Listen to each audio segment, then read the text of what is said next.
Apa Bung ini benci banget sama Arab? Maka dari itu ini harus dipertanyakan. Ketiga, masalah hoax. Perhatikan, Mbak KSW, mohon maaf saya bertanya ya. Apa alasan Indonesia itu enggak membangun hubungan diplomatik dengan Israel? Apa alasannya? Karena kita menghargai Palestina. Okay. Karena Israel dianggap penjajah, betul nggak? Ya benar. Betul ya. Coba tanya Bung Permadi, Israel menjajah nggak? Ya. Itu kan pendapat serius dia. Nah, makanya maksud saya negara kalau kan. miku nggak nyala kayak. maksud saya mewakili maksud saya ya. Lo nanya gue serius, lo nanya gue pengen gue jawab apa lo nanya? Maksud saya nggak perlu jawab. Maksud saya gini, perhatikan.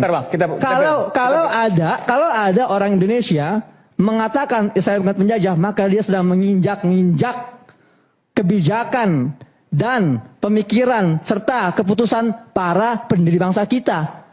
Dia sedang menghina Soekarno, menghina Soeharto, menghina Presiden-Presiden sekarang bahwa kalian tuh nggak tahu sejarah. Saya yang tahu sejarah, nggak ada penjajahan di Palestina. Ini opini ya. Nah, ini bahaya, makanya teman-teman ya, tolong pahami ini agar kita tidak dibodohi oleh hoax-hoax macam ini. Oke. Demikian. Ya, silakan. Jadi gini, semua yang dia bilang ini opini ya, bukan fakta ya. Jadi pertama aku harus lurusin. Negara pertama yang mengakui kemerdekaan Indonesia itu adalah Mesir. Dan waktu itu adalah berkat delegasi Kiai Haji Agus Salim yang waktu itu proaktif ke sana, jemput bola. Dan tidak ada kaitannya dengan yang dia bilang mufti. Mufti Palestina itu ada di Mesir waktu itu Bang, karena waktu itu dia buronan.